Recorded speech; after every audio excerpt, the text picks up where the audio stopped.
माँ भारती को प्रणाम करता हूँ आप सबके, और अपने इस गुरु माता पिता को प्रणाम करता हूँ। बच्चों बहुत ढेर सारा लाड प्यार, और सभी लोगों को सुबह सुबह की हंसी खुशी भरी राम राम।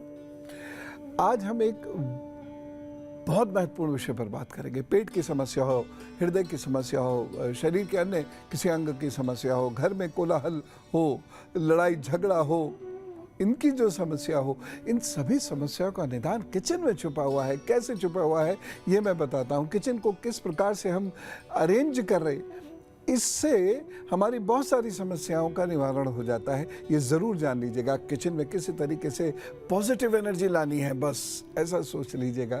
वो कैसे आएगी ये मैं आपको बताऊंगा। और दूसरी चीज़, हम प्रभु श्री राम जी के बारे में, उनके वंश के बारे में एक बहुत महत्वपूर्ण तथ्य जानेंगे, और साथ ही साथ गुरु मंत्र तो रहेगा, राशिफल तो रहेंगे, और आपके ढेर सारे प्रश्न भी रहेंगे।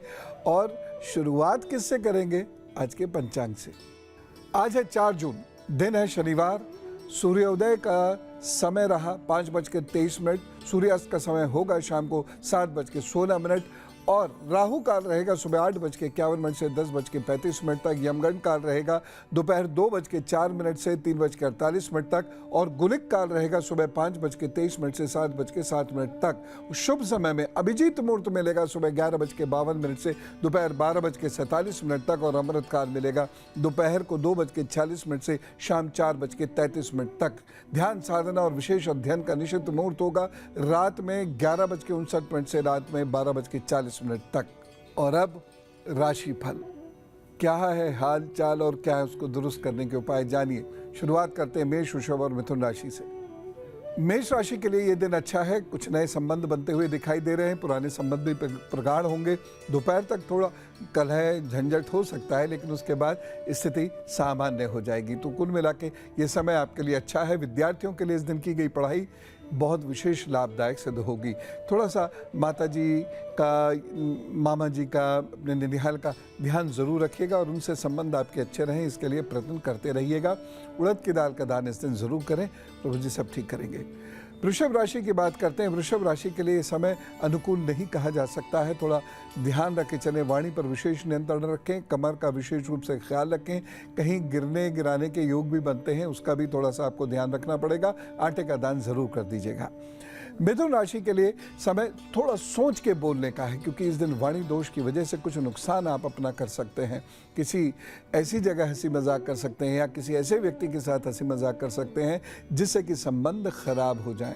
तो इसीलिए वाणी दोष पर नियंत्रण रखिएगा, सोच समझ कर बोलिएगा, और निरर्थक हंसी मजाक इस दिन बिल्कुल मत कीजिएगा। और मूंग की दाल का दान किसी ज़रूरतमंद को ज़रूर कर दीजिएगा। ख़ास तौर से यदि आप कोई विशेष कार्य करने के लिए जा रहे हैं तो आप ये दान अवश्य करें, लाभ होगा।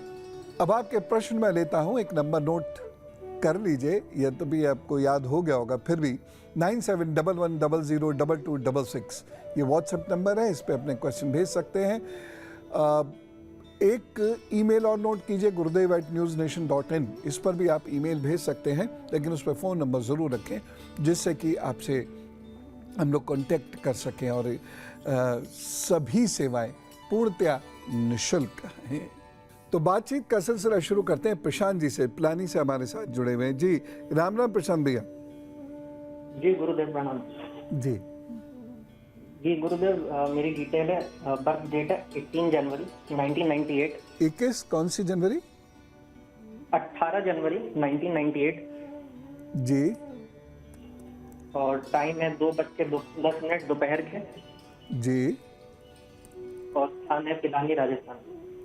जी। गुरुदेव, मुझको ये पूछना था, मैं मतलब हमेशा से खेल में भी बहुत अच्छा रहा हूँ, पढ़ाई भी मेरी बहुत अच्छी रही है, किंतु पिछले 6-8 वर्ष से कंफ्यूजन मतलब बहुत ज्यादा रहता है मन में। चीजें सेटल नहीं हो पाती हैं, और एक अजीब सा भय भी रहता है मन में। और आगे जीवन में प्रोग्रेस करने की कोशिश कर रहा हूँ। सिविल सर्विसेज क्लियर करने का मन है, और उसके लिए निरंतर प्रयास भी करता हूँ। पुलिस सर्विसेज में जाने की कोशिश कीजिएगा। मार्च 2024 से आपका समय अच्छा हो जाएगा। उसके बाद जीवन में काफ़ी तरक्की है। इसके साथ साथ आप पब्लिक लाइफ में भी रहेंगे, पॉलिटिक्स में भी आप जा सकते हैं, और आपका वहाँ अच्छा रसूख बन सकता है, अच्छी प्रतिष्ठा आप वहाँ पर अर्न कर सकते हैं। आपको एक चांदी का छल्ला अपनी मध्यमा में ज़रूर धारण करना चाहिए और उसके साथ साथ लोगों को जल ज़रूर पिलाना चाहिए। और बुधवार के दिन आपको दही का दान अवश्य करना चाहिए या दूध से बनी हुई चीज़ों का दान करना चाहिए। साथ ही साथ सूर्य उदय होने से पूर्व उठकर सूर्य को प्रणाम करने की एक आदत डाल लीजिए और गायत्री मंत्र का जप कर लीजिए। आप ये उपाय करने शुरू कर लीजिए और देखिए कि ज़िंदगी में आपकी तरक्की होगी। यूँ तो ईश्वर की कृपा से आपके पास ठीक ठाक टैलेंट है, लेकिन डिसीजन समय पर ना लेने की वजह से प्रॉब्लम होती है। तो अपने डिसीजन में अपने शिक्षक हों, गुरु हों, माता पिता हों या जिन पर आपको बहुत ज़्यादा ट्रस्ट हो, तो उनसे सलाह लेकर ही अपने डिसीजन लिया कीजिए और उस सलाह को मानना भी है, ठीक है? तब कहीं जाकर आपकी तरक्की होगी। अपने द्वारा लिए गए निर्णयों से आपकी तरक्की नहीं होगी। शुगर का प्रयोग हमेशा कम कीजिएगा, नहीं तो शुगर, शरीर की शुगर बढ़ सकती है।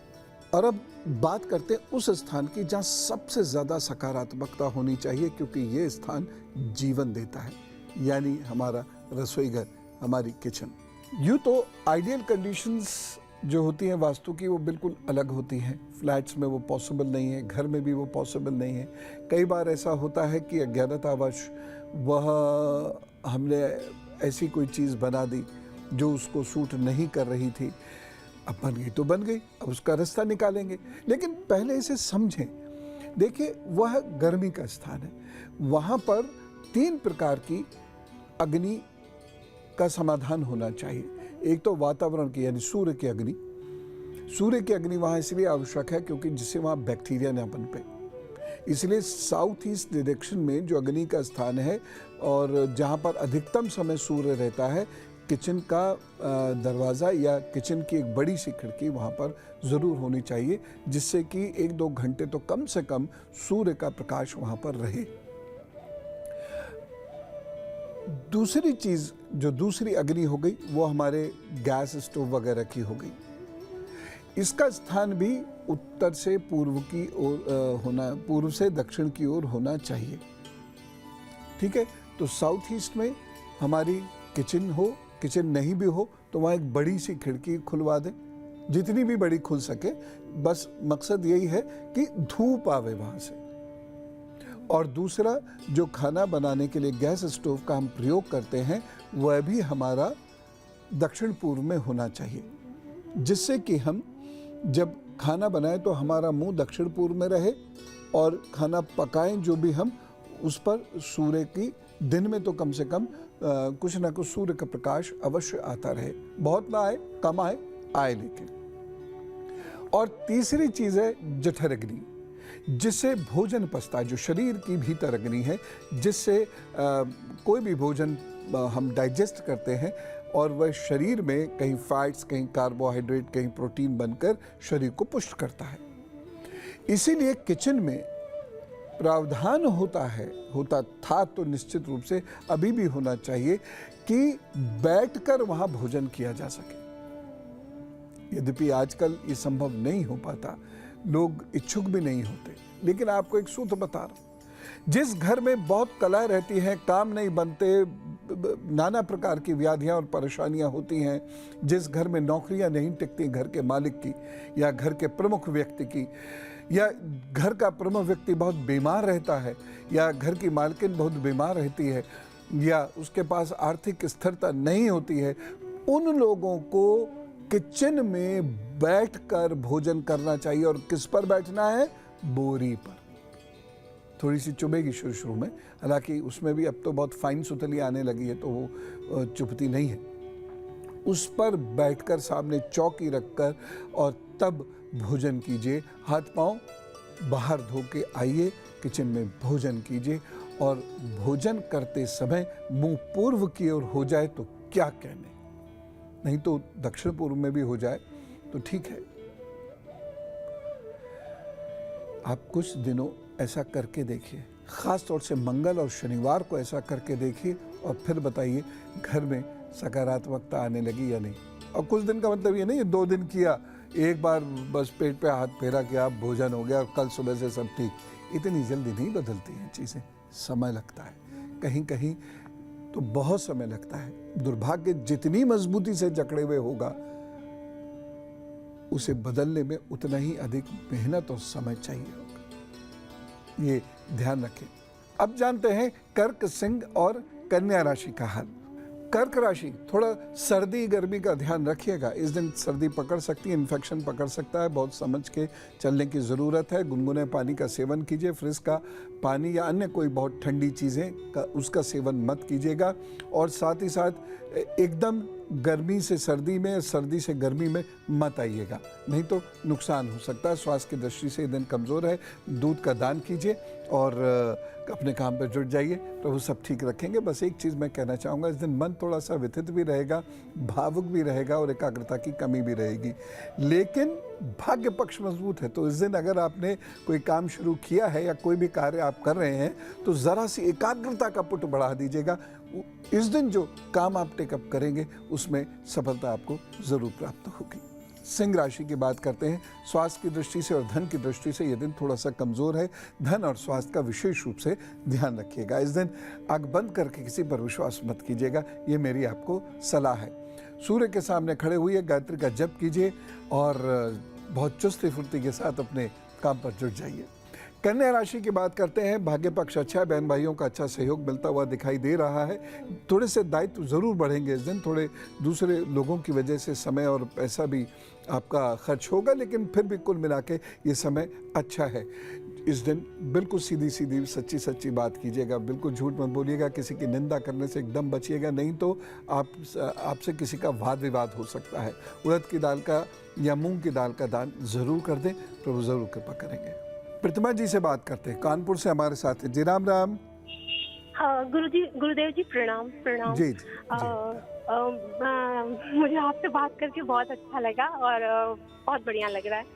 गुरुदेव जी, मुझे मेरे बेटे के लिए पूछना है। उसकी डेट ऑफ बर्थ है 30 अक्टूबर 2017 जी, और रात के 11:30 बजे का समय है और कानपुर का जन्म है जी।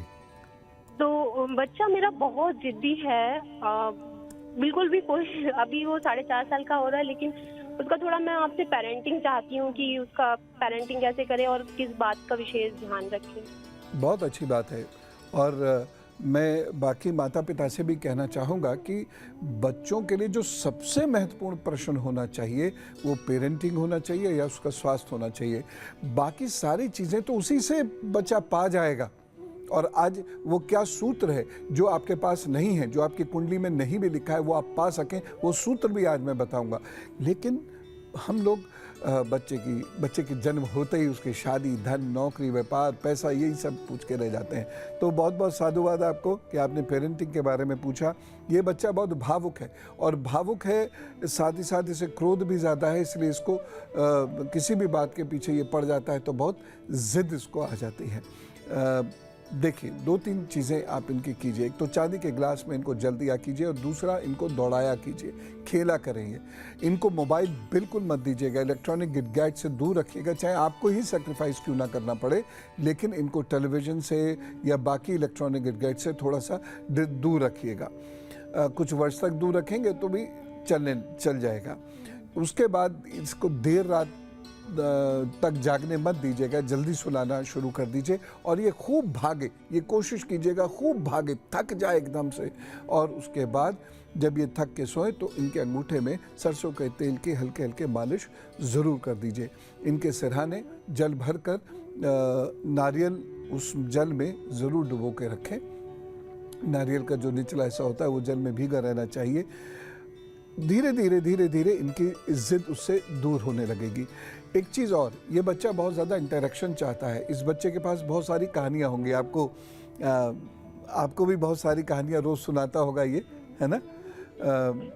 तो बच्चे के पास बहुत सारी कहानियाँ होती हैं, वो कहानियाँ सुनिए और उसका जवाब दीजिए, उससे इंटरेक्ट कीजिए, अपने आप इसका गुस्सा शांत हो जाएगा। आप देखिएगा 1-1.5 महीने में ही परिवर्तन आना शुरू हो जाएगा। लेकिन ये उपाय तकरीबन 8-10 साल तक चलाते रहिएगा। जो बच्चे बहुत क्रोध और जिद करते हैं उन्हें गरिष्ठ भोजन नहीं देना चाहिए, ख़ास तौर से ऐसा भोजन जिसमें अजीनोमोटो पड़ा हो या सोडियम मोनोज़ाइड पड़ा हो। ये भोजन इनको काफ़ी नुकसान देता है।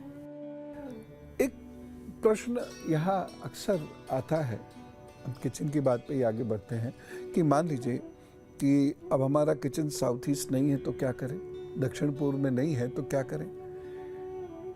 चूल्हा रख लीजिए वहाँ पर। अब दूसरी बात ये भी आ सकती है, समस्या ये भी आ सकती है कि चूल्हा भी नहीं रख सकते, फिर क्या करें। ऐसा होता है तो हम ऐसा कर सकते हैं यहाँ पर कि कोई भी दीपक आदि जलाकर उस स्थान पे कम से कम उतनी देर अवश्य रखें जितनी देर हम भोजन बनाएं, ठीक है। या छोटा चूल्हा रख लें, छोटे चूल्हे पे चाय वगैरह उधर ही बना लिया करें। कहने का अर्थ क्या है कि साउथ ईस्ट के बीच में हमें कुछ ना कुछ अग्नि जरूर रखनी है, बस सीधी सीधी बात है। ये आप देख लीजिए और ये आप कर लीजिए, इससे आपको लाभ हो जाएगा और फायदा होगा। किचन के अंदर थोड़ा सा सामान जरूर रखना चाहिए। अगर आप पे स्टोर है तो ठीक है, आप स्टोर में ही भंडारण करें, स्टोरेज करें, लेकिन किचन के दक्षिणी हिस्से में जो भी किचन है उसका जो साउथ है, कंपास से देख लीजिएगा, जो भी उसका दक्षिण हिस्सा पड़ रहा है वहाँ पर थोड़ा सा ही सही, दाल चावल के एक एक डिब्बे ही सही, लेकिन वहाँ थोड़ा स्टोरेज कीजिए। या हमने चाय, चीनी, पत्ती ऐसा कुछ चीज़ रख दी, लेकिन वहाँ थोड़ा सा स्टोरेज होना बहुत ज़रूरी है। और किचन की उत्तर दिशा पे हम इलेक्ट्रिसिटी पॉइंट्स ना रखें, और हैं तो उसका उपयोग ना करें। बहुत कठिन काम नहीं है, ये कर सकते हैं।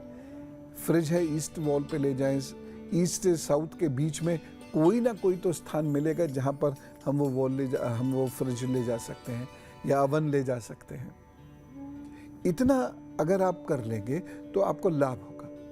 देखिए, किचन में जो भोजन पकता है, अगर उस भोजन में पूर्व दिशा या दक्षिण दिशा का पुट होता है तो वह शरीर को भारी नहीं करता, रोग नहीं देता, और उसके साथ साथ बच्चों के दिमाग को चैतन्य रखता है।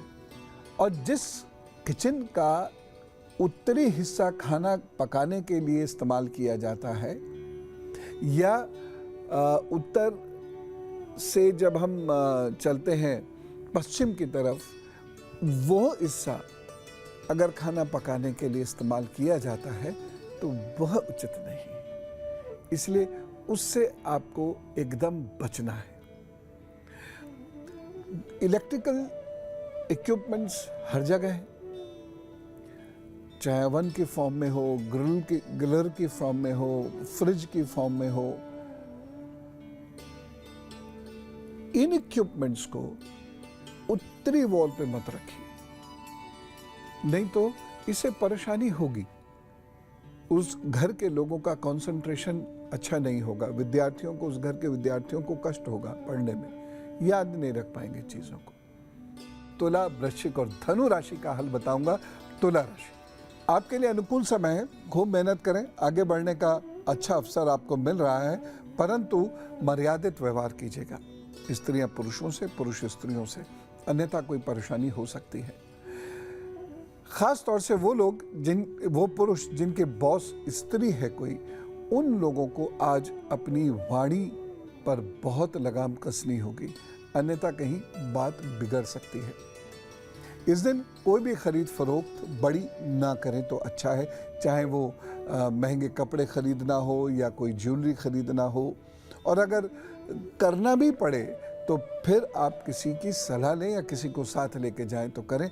और इस दिन घर, मकान आदि के लिए भी यदि आप कोई एडवांस वगैरह दे रहे हैं तो घर के बुजुर्ग को साथ अवश्य रखें। बस इतना उपाय कर लें, बाकी अपना काम मुस्तैदी से करें। प्रतिष्ठा पर आँच आती दिख रही है, अगर आपने अपना काम अच्छे से नहीं किया तो दिक्कत हो सकती है। आटे का दान करें, अपने काम पे जुटें। वृश्चिक राशि की बात करते हैं। वृश्चिक राशि के लिए ये अच्छा समय है, खूब मेहनत करें, लेकिन जिन लोगों को हड्डियों की दिक्कत है वो अपना विशेष रूप से ध्यान रखेंगे तो अच्छा रहेगा।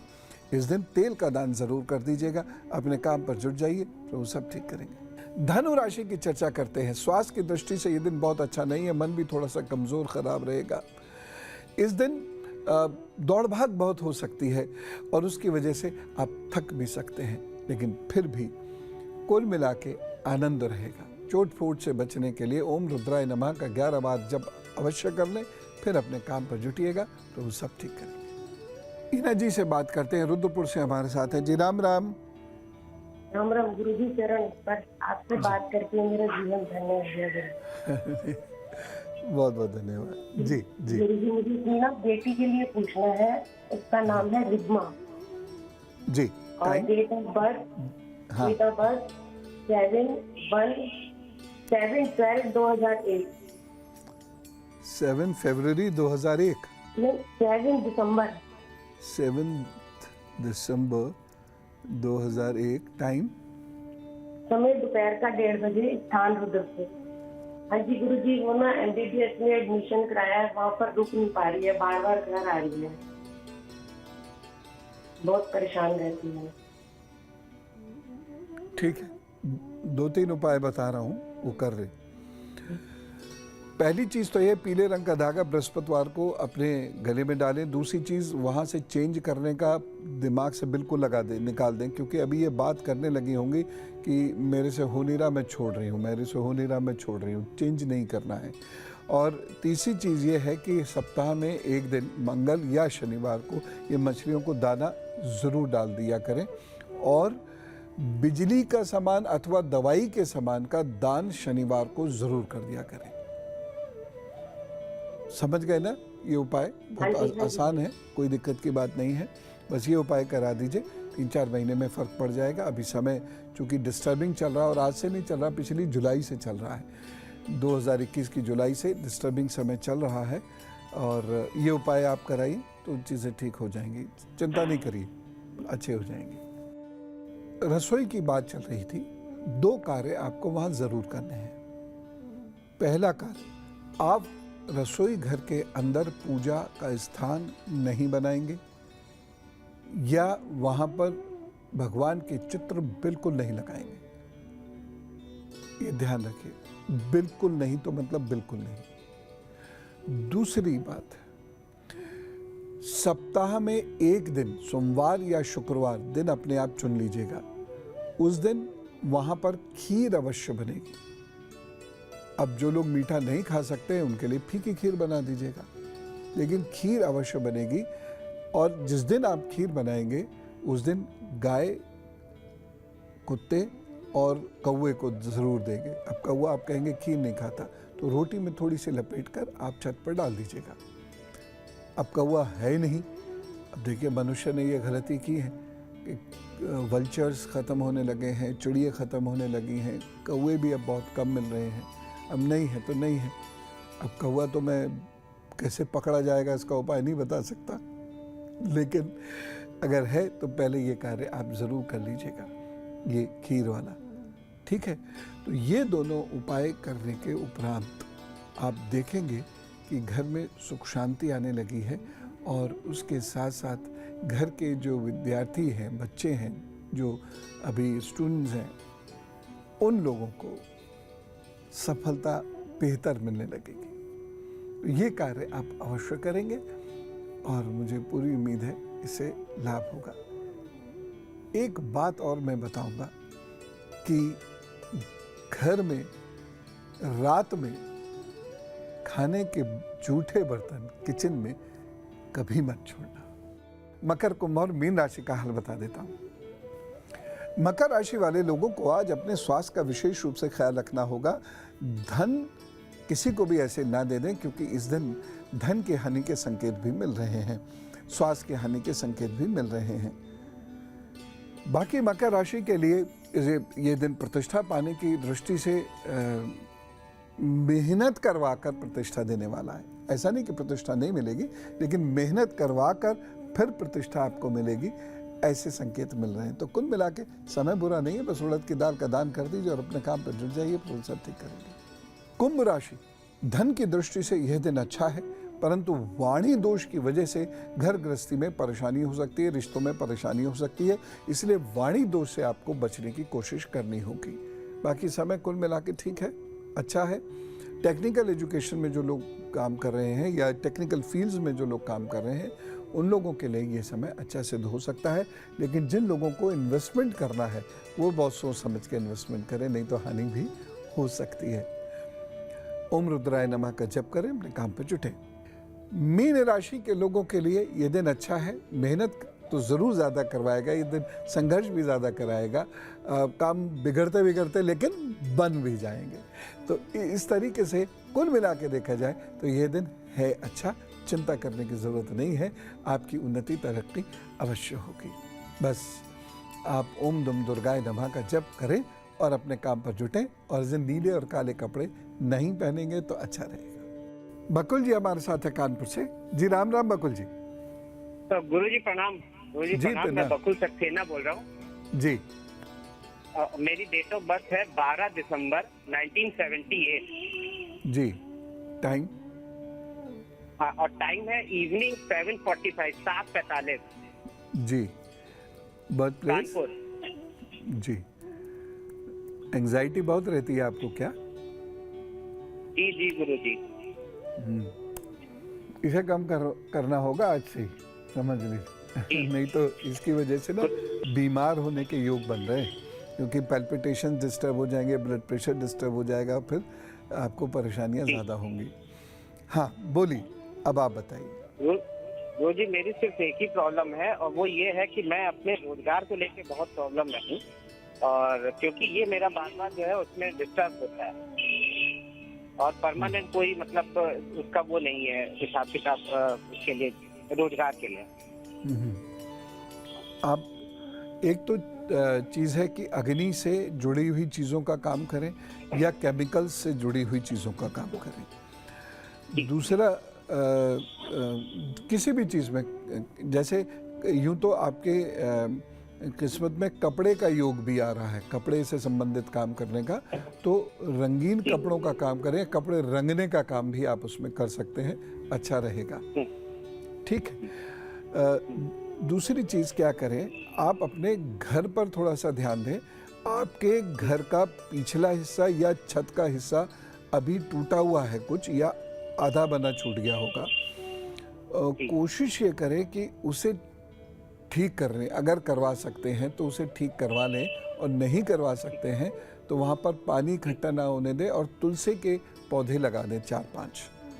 ठीक है, तो उससे उसका निवारण हो जाएगा। क्योंकि कई बार ऐसा होता है कि हमारे अधिकार में नहीं उसे ठीक कराना, या कई बार ऐसा होता है हमारे पास धन नहीं उसे ठीक कराने का, तो तुलसी जी के पौधे रखने से काम चल जाएगा।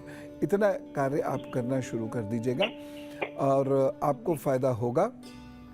बाकी हर बृहस्पतिवार शहद की शीशी ले लीजिएगा छोटी वाली, और उसका दान ज़रूर कर दिया कीजिए। बस ये उपाय कीजिए, साल भर में आपके व्यापार में स्टेबिलिटी आनी शुरू हो जाएगी। कोई ना कोई व्यक्ति आपको मदद के लिए बहुत जल्द मिल भी जाएगा। और अब उनकी बात जिनका है आज जन्मदिन, तो जन्मदिन शुभेच्छा, और जानिए आपके आगे आने वाले 12 महीने कैसे हैं। आपके ये 12 महीने बहुत ध्यान से चलने वाले हैं। पहली चीज़, बहुत ज़्यादा भावुक होकर निर्णय मत लीजिएगा।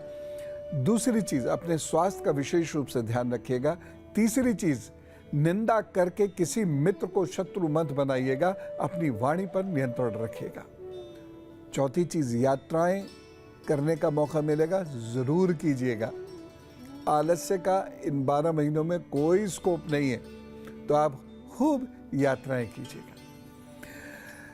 इसके साथ साथ उपाय के तौर पर आपको हर शुक्रवार 8 वर्ष से छोटी कन्याओं की सेवा करनी है, किसी भी रूप में आप कर सकते हैं। अब ये समय रहेगा कैसा? अच्छा रहेगा। अगर जो बातें मैंने कही हैं ये आपने मानी, तो आपको कुछ नई बेहतर उपलब्धियां हो सकती हैं सितंबर से पूर्व। परिवर्तन भी हो सकता है, स्थानांतरण भी हो सकता है। तो कुल मिला के ये 12 महीने अच्छे हैं। स्थानांतरण को पॉजिटिव मानिएगा, नेगेटिव मत मानिएगा, तब आपको निश्चित रूप से लाभ होगा, और बड़ा विशेष लाभ होगा।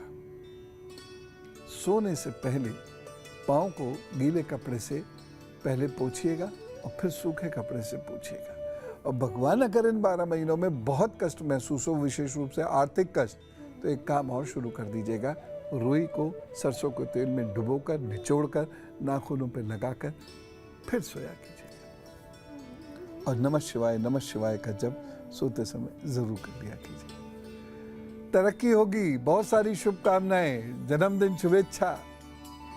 हम प्रभु श्री राम के बारे में बहुत कम जानते हैं, मानते बहुत हैं। भारत में कौन ऐसा है, किसी भी धर्म जाति का व्यक्ति हो, वह प्रभु श्री राम के बारे में जानते हैं, लेकिन कुछ गहराई से जानना जरूरी है। प्रभु श्री राम का वंश क्या था, ये जानना तो बहुत जरूरी है, बोलो है कि नहीं? आइए आज मैं आपको इसी बारे में बताता हूँ। ये जानकारी काम की है, नोट कर लीजिएगा और अपने लोगों को भी बताइएगा। बालकांड, श्लोक 59 से 72। गुरु वशिष्ठ राम जी के कुल का वर्णन कर रहे हैं। वो बताते हैं, ब्रह्मा जी से मरीच का जन्म हुआ, मरीच के पुत्र हुए कश्यप, कश्यप के पुत्र हुए विवस्वान, और विवस्वान के पुत्र हुए वैवस्वत मनु। वैवस्वत मनु के समय ही जल प्रलय हुई थी। वैवस्वत मनु के 10 पुत्र हुए, जिसमें से एक पुत्र का नाम था इक्ष्वाकु। ये इक्ष्वाकु कुल जो था, बड़े वीर प्रतापी तपस्वी राजाओं का कुल था, और अयोध्या इनकी राजधानी थी, कौशल इनका प्रदेश था। तो इक्ष्वाकु कुल की स्थापना यहां से हुई। इक्ष्वाकु के पुत्र हुए कुक्षी, कुक्षी के पुत्र का नाम था विकुक्षी, विकुक्षी के पुत्र हुए बाण, और बाण के पुत्र हुए अनर्ण्य, अनर्ण्य के पुत्र हुए पृथु, और पृथु से जन्म होता है त्रिशंकु का। त्रिशंकु के पुत्र हुए धुंधुमार, धुंधुमार के पुत्र का नाम था युवनाश्व, उनके पुत्र हुए मांधाता, और मांधाता से सुसंधि का जन्म होता है। सुसंधि के पुनः 2 पुत्र होते हैं, ध्रुवसंधि और प्रसेनजित। ध्रुवसंधि के पुत्र होते हैं भरत, जिनको कौन नहीं जानता, और भरत के पुत्र हुए असित, असित के ही पुत्र हुए सगर, राजा सगर, जिनके बारे में आपने सुना होगा, बड़े प्रतापी राजा थे। और सगर के पुत्र का नाम था असमंज, असमंज के पुत्र होते अंशुमान, और उनके पुत्र होते हैं दिलीप, राजा दिलीप। राजा दिलीप कितने प्रतापी राजा हैं, और उनके पुत्र हुए हैं भगीरथ, जो भगीरथ को धरती पर लेके आए थे। भगीरथी नाम उन्हीं का पड़ा है। गोमुख से असल में भगीरथी निकलती है, गंगा नहीं निकलती है। भगीरथी के पुत्र हुए कुकुत्स, और इनके पुत्र होते हैं रघु। रघु, रघुकुल रीत सदा चली आई, प्राण जाए पर वचन न जाई, वही रघु। ये बड़े तेजस्वी और पराक्रमी थे। रघु के आगे फिर वंश और बढ़ता है, इनके वंश में ही राम आते हैं, इसलिए उनको रघुकुल भी कहा जाता है, रघुवंश भी कहा जाता है। रघुवंश के पुत्र हुए प्रबुद्ध, और उनके पुत्र हुए शंखर, और शंखर के पुत्र हुए सुदर्शन। सुदर्शन के पुत्र का नाम है अग्निवर्ण, अग्निवर्ण के पुत्र होते हैं शीघ्र, और शीघ्र के पुत्र हुए मरु, मरु के पुत्र हुए पिशुक्षुक, और पिशुक्षुक के पुत्र हुए अम्बरीश, अम्बरीश के पुत्र का नाम था नहुष, नहुष के पुत्र हुए ययाति, और ययाति के पुत्र हुए नाभाग, नाभाग के पुत्र का नाम था अज, और अज के पुत्र हैं दशरथ जी। दशरथ जी के फिर 4 पुत्र होते हैं, राम जी, भरत जी, लक्ष्मण जी और शत्रुघ्न जी। ये है श्री राम जी का वंश, जिसका ज्ञान हम सब लोगों को होना चाहिए। प्रभु श्री राम के बारे में भी बहुत सारी बातें जानेंगे, धीरे धीरे जानेंगे। बस आप रोज सुबह जुड़ जाया कीजिए, और अपने लोगों को भी बोलिएगा, अपनी जान पहचान वाले लोगों को बोलिएगा कि वो 750 पर जुड़ जाया करें। बहुत सारी बातें हम लोग करेंगे जो हमारे जीवन के बहुत काम आएंगी। ऐसी अब एक और बात, गुरु मंत्र में जो आपकी किस्मत में नहीं है, वो भी आप पा सकते हैं। और उसके 2 सूत्र हैं। कठोर श्रम जो सही समय पर हो और सही दिशा में हो। कठोर श्रम करने मात्र से ही सब कुछ नहीं हो जाता। एक गड्ढे की मिट्टी निकाली, दूसरे गड्ढे में डाल दी, इससे थोड़ी। कठोर श्रम हो, सही समय पर हो, सही दिशा में हो। और दूसरा सूत्र है अनन्य भक्ति। आप जिस धर्म पंथ को मानते हो, भक्ति, ऐसी भक्ति जो आपके हृदय को विशाल कर दे, आप में बड़े सकारात्मक परिवर्तन कर दे और आपको कठोर श्रम करवावे और साथ ही साथ ईश्वर की कृपा से, प्रभु की कृपा से आपको उत्तम भाग्य भी देवे। तो फिर आपकी किस्मत में जो नहीं भी है वो आपको प्राप्त हो जाएगा। दुनिया में बहुत सारे ऐसे लोग हुए हैं जिनकी किस्मत में जो नहीं था उन्होंने वो पाया, लेकिन सही समय पर, सही दिशा में, कठोर श्रम और भक्ति से ये संभव होता है। तो आज की मुलाकात और बात यहीं पर रोकते हैं।